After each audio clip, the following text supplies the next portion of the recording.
Seven شاید انہیں اٹھانے کے لیے ہاسپٹل کے اندر داخل ہوئی تھی۔ یہ صورتحال میرے لیے خاصی اطمینان بخش تھی۔ اس طرح یہ راز کھلنے نہیں پایا تھا کہ اس مارکے میں 2 گارڈز کے علاوہ کسی اور نے بھی حملہ آوروں کے خلاف مزاحمت کی تھی۔ پولیس کے سوال و جواب سے فارغ ہو کر میں عمیر کے کمرے میں آ گیا۔ میں نے مختصر الفاظ میں اسے پوری صورتحال بتا دی۔ اس کی آنکھیں حیرت سے پھٹنے لگی۔ مجھے تو یقین ہو چلا ہے کہ حملہ رستم خان کے آدمی نے کیا ہے، اور وہ یقیناً ہمیں ختم کرنے کے لیے اتنی تیاریوں کے ساتھ آئے تھے۔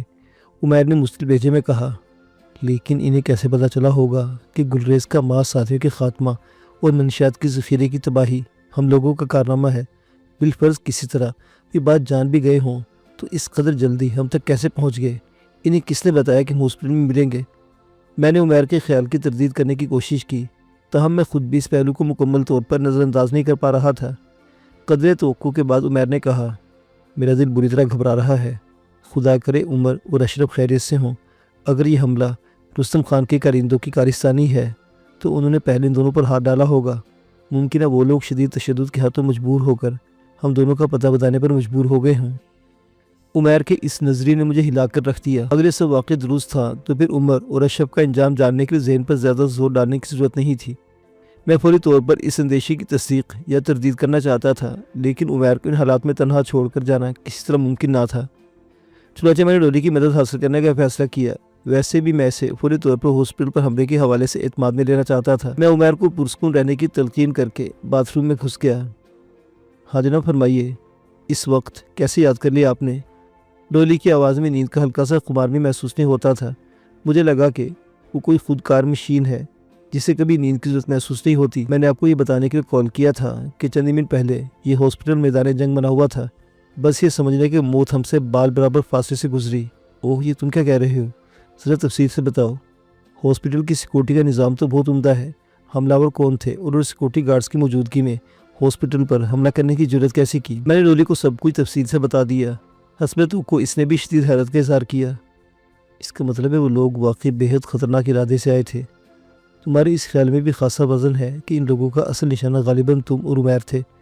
جہاں تک ان حملہ آوروں کا تعلق ہے، رستم خان سے ہونے کی بات ہے تو اس کی تصدیق کروانے کی کوشش کرتی ہوں۔ تم مجھے عمر اور اشرف کے گھروں کا محلے کو بتا دو تاکہ میں سب سے پہلے ان کی خیریت کی تصدیق کر کے تمہیں آگاہ کر سکوں۔ ویسے میری چھٹیز کہہ رہی ہے کہ اصل معاملہ کوئی اور ہے۔ ٹھیک ہے، تم فون بند کرو، 1 گھنٹے بعد دوبارہ مجھے کال کر لو۔ امید ہے تب تک معاملہ کھل کر سامنے آ جائے گا۔ اگلا 1 گھنٹہ شدید اضطراب کی کیفیت میں گزرا۔ عمیر بھی سخت فکر مند اور پریشان نظر آ رہا تھا۔ اس نے مجھ سے ذکر نہیں کیا، تاہم میں بخوبی جانتا تھا کہ مسلسل عمر اور اشرف کی سلامتی کی دعائیں کر رہا ہے۔ یہ قسمت کا کیا عجیب و غریب کھیل تھا کہ 2 دن پہلے تک اشرف اور عمر اپنے جگری دوست عمیر کی زندگی کی دعائیں کر رہے تھے، اور اب عمیر اپنے دوستوں کی خیریت کے لیے دستبا دعا تھا۔ گھنٹہ پورا ہوتے ہی میں باتھ روم میں گھس گیا۔ ڈولی سے رابطہ قائم ہونے میں زیادہ دیر نہ لگی۔ میرے پاس تمہارے لیے کچھ زیادہ اچھی خبر نہیں مسٹر دانش۔ ڈولی کی زبان سے نکلنے والے یہ جملے نے میری دل کی دھڑکنوں کی رفتار خطرناک حد تک سست کر دی۔ یہ آپ کیا کہہ رہی ہیں؟ کیا عمر؟ میں کوشش کے باوجود جملہ پورا نہ کر سکا۔ ڈولی چند لمحے خاموش رہی، پھر اس نے تھکے تھکے لہجے میں کہا، ہاں تم نے درست اندازہ لگایا۔ عمر اور اشرف ابھی تک اپنے گھروں تک نہیں پہنچ سکے۔ شاید تم لوگوں نے صحیح اندازہ لگایا۔ ہاسپٹل پر حملہ رستم خان نے کروایا اور اس کا مقصد یقیناً تم دونوں تک پہنچنا ہے۔ دوسرے الفاظ میں تم دونوں کو قتل کرنا ہوگا۔ یہ بھی صاف ظاہر ہے کہ اس سے تم دونوں کا پتہ عمر اور اشرف سے ملا ہوگا، جنہیں پہلے ہی قابو کیا جا چکا ہوگا۔ انہیں بدترین اذیت کا نشانہ بنا کر تم دونوں کا پتہ بتانے پر مجبور کر دیا گیا ہوگا۔ مجھے یہ خدشہ ہے کہ عمر اور اشرف رستم خان کے انتقام کی بھیڑ چڑھ چکے ہیں۔ جوان بیٹے کی موت نے اسے دیوانہ کر رکھا ہوگا۔ وہ اپنے بیٹے کی موت کا انتقام لینے کے لیے ساری دنیا کو آگ کی نظر کرنے پر آمادہ ہوگا۔ ڈولی کی آواز میرے کانوں میں لمحہ بلمحہ دھیمی پڑتی جا رہی تھی۔ میرے دماغ میں رنج و غم کی آندھیاں چل رہی تھی۔ دل تھا کہ ڈوبتا ہی چلا جا رہا تھا، جیسے کسی بھی لمحے خاموش ہو جائے گا۔ عمر اور اشرف کے شگفتہ و شاداب چہرے میری آنکھوں میں جھلملا رہے تھے۔ کیا یہ ان کے مرنے کی عمر تھی؟ کرب، اذیت اور پچھتاوے پلٹ پلٹ کر میرے دل و دماغ پر حملہ کر رہے تھے۔ میں نے انہیں ان خطرناک لوگوں سے ٹکرانے کی اجازت کیوں دی؟ بجائے انہیں روکنے کے میں خود بھی ان کی خودکشی پر مبنی کارروائی میں شریک ہو گیا۔ بالواسطہ نہ صحیح، بلا واسطہ میں بھی ان کی موت کا ذمہ دار ہوں۔ عمر اور اشرف کے بعد اب میری اور عمیر کی باری ہے۔ وہ لوگ قبر تک ہمارا پیچھا نہیں چھوڑیں گے۔ ایک حملہ ناکام ہو گیا تو کیا، اب وہ دوبارہ زیادہ بھرپور حملہ کریں گے۔ ڈولی گویا میرے دماغ میں آنے والے تمام خیالات پڑھ رہی تھی۔ اس صورتحال میں تم دونوں کا وہاں ٹھہرنا خطرے سے خالی نہیں۔ میں ڈاکٹر سے کہہ کر عمیر کو ڈسچارج کروا دیتی ہوں۔ تم دونوں تیار رہنا، 1 گھنٹے کے اندر اندر میں تم دونوں کو پک کر لوں گی۔ اس سے پہلے تنہا ہاسپٹل سے باہر نکلنے کی کوشش مت کرنا، ہو سکتا ہے وہ لوگ ہاسپٹل کے آس پاس گھات لگائے بیٹھے ہوں۔ تمہارے بیان کے مطابق اگر تم نے واقعی ان کے 3 بندے صاف کر دیے ہیں تو تمہارے خون کے مزید پیاسے ہو گئے ہوں گے۔ اس موقع پر خامخواہ کی دلیری دکھا کر میں اپنے عمیر کی زندگی داؤ پر نہیں لگانا چاہتا تھا، چنانچہ میں نے ڈولی کے کہنے پر عمل کرنے میں ہی آفت سمجھی۔ تقریباً 40 منٹ بعد ڈولی ہمارے پاس پہنچ گئی۔ میں تم لوگوں سے دوبارہ کبھی نہ ملنے کے ارادے سے رخصت ہوئی تھی، لیکن ڈاکٹر مجھے تازہ ترین صورتحال بتائی تو مجھ سے رہا نہیں گیا اور مجھے یہاں آنا پڑا۔ میرا خیال ہے تم دونوں یہاں غیر محفوظ ہو۔ میں نے ڈاکٹر سے بات کر لی ہے، تم دونوں میرے ساتھ چل رہے ہو۔ ڈولی کی ہدایت پر حرف بحرف عمل ہوا۔ عمیر کو نہایت احتیاط سے ڈولی کی لینڈ کروزر کی سیٹ پر لٹا دیا گیا۔ اس کی گلوکوز کی ڈرپ پہلے ہی ہٹائی جا چکی تھی۔ میں نے ڈولی کی ساتھ والی فرنٹ سیٹ پر قبضہ جما لیا۔ ہاسپٹل پر پولیس کی نفری تعینات تھی، تاہم انہوں نے ہم سے کوئی تعرض نہیں کیا۔ ویسے بھی اس دوران میں نصف زائد ہاسپٹل خالی ہو چکا تھا اور باقی مریض بھی بہت جلد رخصت ہونے والے تھے۔ ایسے ہاسپٹل میں بھلا کون علاج کرانے پر آمادہ ہوگا جس پر راکٹ لانچروں سے حملے ہوتے ہوں۔ ڈولی سے یہ پوچھنا بے سود تھا کہ وہ ہمیں کہاں لے جا رہی ہے۔ فوری طور پر اہمیت صرف اس بات کی تھی کہ اس کی گاڑی بولٹ پروف تھی، اس کے ساتھی بھی حفاظت کے آس پاس موجود رہے ہوں گے، اور سب سے بڑھ کر کے یہ وہی اس نازک صورتحال میں ہم دونوں کو ایسی پناہ مہیا کر سکتی تھی جب ہم دونوں کی زندگیاں بھی محفوظ رہتی اور عمیر کے علاج کا انتظام بھی ہو جاتا۔ ڈولی یوں ظاہر کر رہی تھی جیسے سے حملہ سے کوئی خطرہ نہ ہو۔ گاڑی ہاسپٹل سے باہر نکلنے کے بعد میں نے چہرہ چھپانے کے لیے اسکارف لپیٹنا چاہا تو اس نے منع کر دیا۔ اس کی ضرورت نہیں، ہم دونوں اس گاڑی میں ہر قسم کے خطرے سے محفوظ ہو۔ محض اتفاق ہی ہے کہ میں نے آج رات تم لوگوں کی تحفظ پر مامور افراد کو واپس بلا لیا، ورنہ حملہ آوروں میں سے ایک بھی زندہ بچ کر نہ نکل پاتا۔ ڈولی نے بات سرگوشی کے انداز میں کہی تھی۔ میں نے دھیرے سے گردن ہلا کر ڈولی کی تائید کی۔ ڈولی کا کہنا درست ثابت ہوا۔ کچھ دیر بعد ہم بحفاظت اپنی منزل پر پہنچ گئے۔ کیکشا کلنٹن میں واقع ایک بڑا سا بنگلہ تھا۔ اس وہاں ہم لوگوں کے علاوہ کوئی نہیں تھا۔ میں نے ڈولی کے ساتھ مل کر عمیر کو اپنے ساتھ لائی ویل چیئر پر بٹھایا اور اسے لے کے ڈولی کی رہنمائی میں ایک بے حد پرآسائش خوابگاہ میں لے آیا۔ وہاں پر 2 بڑے بڑے اور پرآسائش آرام دہ بیڈ موجود تھے۔ ہم نے اسے ایک بیڈ پر لٹا دیا۔ تم لوگ فی الحال اسے اپنا ہی گھر سمجھو، میں تم لوگوں کے کھانے پینے کا بندوبست کرتی ہوں۔ دروازے پر چوکیدار موجود ہے، مزید کسی چیز کی ضرورت ہو تو اس سے کہہ دینا۔ شام تک خدمت گاروں کا انتظام ہو جائے گا۔ فی الحال تم لوگوں کا گھر کے اندر رہنا ہی مناسب ہے، تاہم تم پر کوئی پابندی نہیں۔ گراج میں گاڑی موجود ہے، ضرورت پڑنے پر اسے استعمال کیا جا سکتا ہے۔ ڈولی صبح ہونے تک ہمارے ساتھ رہی، پھر شام کو دوبارہ آنے کا کہہ کر رخصت ہو گئی۔ جاتے جاتے وہ گھر اور گاڑی کی چابیاں میرے حوالے کرنا نہیں بھولی تھی۔ یہ سب اب تمہاری ملکیت ہے۔ ماسٹر بیڈ روم کی سیف میں کافی کیش موجود ہے، مزید کا انتظام بھی ہو جائے گا۔ میرے ساتھی تم لوگوں کی حفاظت کے لیے موجود رہیں، تاہم تم خود کو قیدی مت سمجھنا۔ یہ محض عارضی بندوبست ہے، خطرہ ٹلتے ہی میں اپنے ساتھیوں کو واپس بلا لوں گی۔ میں نے رستم خان کا دماغ درست کرنے کی ہدایت جاری کر دی ہے، امید ہے کہ اسے بہت جلد اوقات میں رہنے پر مجبور کر دیا جائے گا۔ میں نے ڈولی سے نہیں کہا، تاہم میں اپنے دل میں عہد کر چکا تھا کہ رستم خان کو اپنے ہاتھوں سے سسکا کر ماروں گا۔ عمر اور اشرف کے قتل کی اسے جتنی کڑی سزا ملتی کم تھی، تاہم میں عمر کے صحتیاب ہونے تک کسی قسم کی عملی کارروائی میں حصہ لینے کا متحمل نہیں ہو سکتا تھا۔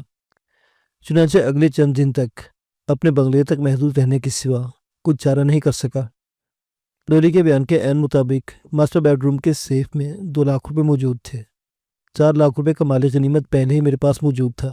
بقول ڈولی 5 لاکھ روپے پہلے ہی میرے بینک اکاؤنٹ میں جمع کرائے جا چکے تھے، گویا میں چند ہی دنوں میں لاکھوں میں کھیلنے لگا تھا۔ یہ الگ بات ہے کہ ڈولی کی ان مہربانیوں کے بدلے میں میرے پاس دینے کے لیے کچھ بھی نہیں تھا۔ ظاہری بات ہے یہ ایک طرفہ کرم فرمائیوں کا سلسلہ بہت جلد اپنے اختتام کو پہنچنے والا تھا۔ زیبی کی ڈائری نہ ملنے کی صورت میں ڈولی کا رویہ بدلتے دیر نہ لگتی۔ میں اپنے ساتھیوں اشرف اور عمر کی جانب سے سخت پریشان تھا، اسے ان کے انجام کے بارے میں بتانے کی گنجائش نہ تھی۔ میں نے تسلی تشفی دے کر بمشکل اسے سلایا اور ٹی وی لاؤنج میں آ گیا۔ کرنے کو اور کچھ نہیں تھا۔ میں ٹی وی پر دنیا کے مختلف ملکوں کے چینل دیکھ رہا تھا۔ اگر چاہتا تو فون پر نائمہ سے بات کر سکتا تھا، لیکن اس کے سوالات کا سامنا کرنے کی ہمت مجھ میں نہیں تھی۔ ویسے بھی میں اس جگہ سے فون کرنے کا خطرہ مول نہیں رہ سکتا تھا۔ کون جانے میری کس انداز میں نگرانی ہو رہی ہو۔ میں نہیں چاہتا تھا کہ نائمہ ان لوگوں کی نظروں میں آئے۔ مفاد پر اپنی دوستی کے رشتوں کو دشمنی میں بدلتے بھلا کیا دیر لگتی ہے۔ گزشتہ کئی روز اتنے افراتفری اور ہنگامہ آرائی کی حالت میں گزرے تھے کہ مجھے اخبارات پڑھنے کا موقع بھی نہیں مل پایا تھا۔ ذرا سکون سے بیٹھنے کی مہلت ملی تو میں نے چوکیدار کے ذریعے تازہ اور گزشتہ 2 روز کے اخبارات منگوا لیے۔ وہ جان کر شدید حیرت ہوئی کہ میرے زیر مطالعہ دونوں اخباروں میں گلریز کو محض پھلوں کا تاجر ظاہر کیا گیا تھا، جو اپنے کارندوں کے ہمراہ جل کر ہلاک ہو گیا تھا۔ اخبارات میں ان اموات کو پرانی دشمنی کا شاخسانہ قرار دیا گیا تھا۔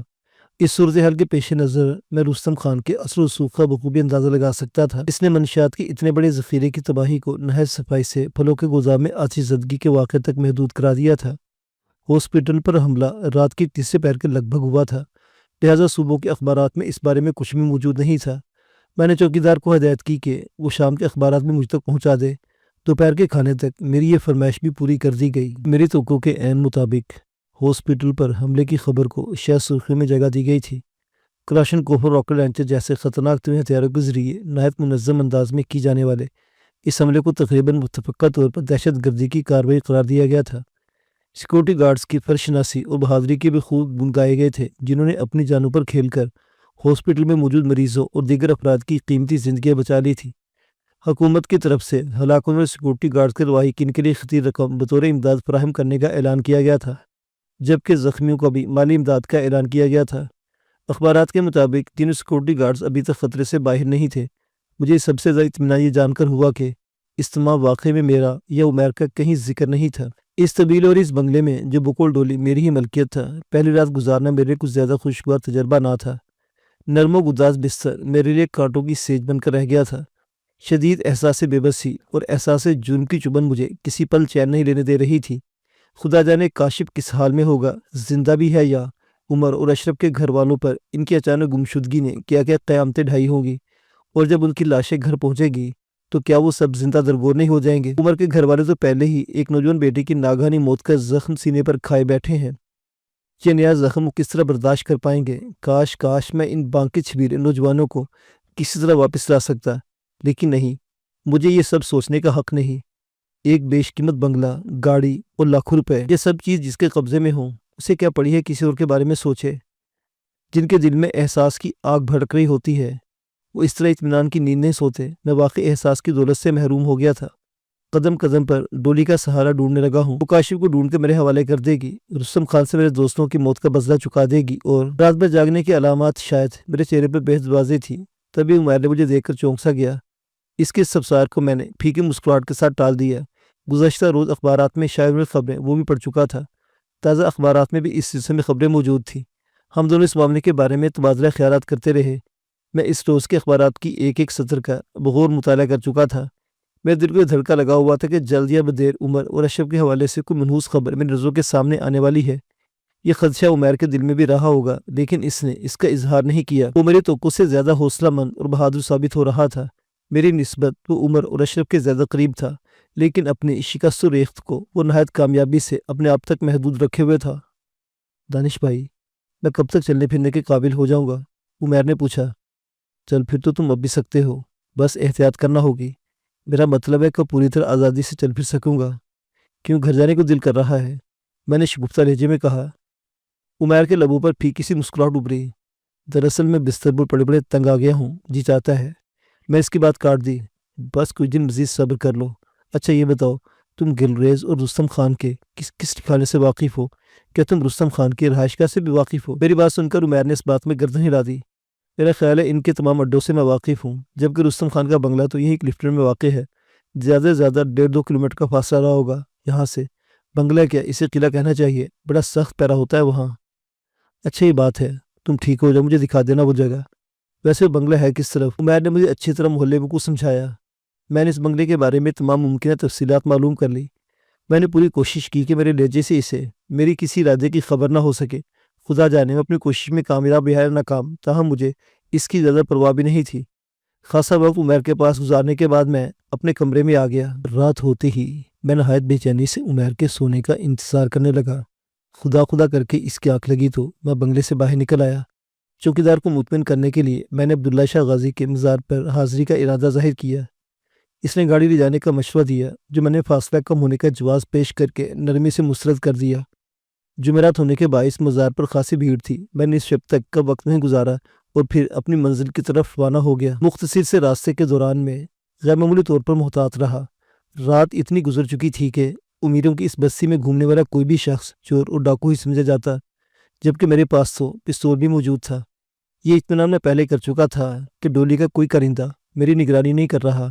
ڈر صرف یہ تھا کہ کہیں پولیس سے سامنا نہ ہو جائے یا کوئی مہم جو چوکیدار نہ للکار بیٹھے، خام خواہ الجھن پیدا ہو جاتی۔ خوش قسمتی سے ایسا کچھ بھی نہ ہوا۔ میری نظریں سامنے واقع وسیع اور اس بنگلے پر جمی ہوئی تھی۔ اس بنگلے کو قدیم و جدید طرز تعمیر کا حسین امتزاج قرار دیا جا سکتا تھا۔ پہلی نظر واقع ایک چھوٹا سا قلعہ دکھائی دیتا تھا جس کی فصیلوں پر بوقت ضرورت درجنوں افراد مورچے جما سکتے تھے۔ دونوں گیٹوں کے ستونوں پر 4 برجیاں بنی ہوئی تھی جن پر بہت زیادہ پاور کے بلب نصب تھے۔ گیٹوں اور چاردیواری کی بلندی اتنی زیادہ تھی کہ گیٹ پر تعینات گارڈ کی تعداد اور ان کی نقل و حرکت کا باہر سے جائزہ لینا ممکن نہ تھا۔ عمیر کے مطابق ان کی تعداد دن میں 4 اور رات میں 6 ہوتی تھی۔ اتنے بہت سے افراد کی نظروں سے بچ کر بنگلے میں گھسنا تقریباً ناممکن تو نہیں، لیکن میں اس کو ممکن بنانے کا مصمم ارادہ کر کے گھر سے نکلا تھا۔ مجھے ہر قیمت اس بنگلے میں گھسنا تھا۔ عمر اشرف اور ہاسپٹل کی حفاظت کی ذمہ داری نبھاتے ہوئے زندگی کی قربانی دینے والے سیکورٹی گارڈ کا خون اتنا بے وقت نہیں تھا کہ ان کا قتل کرنے والا خونی درندہ اپنی پر آسائش کچھار میں سکون کی نیند سوتا رہے، اس کا گریبان پکڑ کر جھنجھوڑنے والا کوئی بھی نہ ہو۔ میں خاصی دیر تک صورتحال کا جائزہ لیتا رہا۔ ماحول پر ہوک عالم طاری تھا۔ رستم کے علاوہ آس پاس کے بنگلوں میں بھی زندگی کے کوئی آثار نظر نہیں آ رہے تھے۔ یہ سوچنا خوش فہمی ہوتی کہ رستم خان کے بنگلے کے تمام گارڈز لمبی تان کر سو رہے ہوں گے۔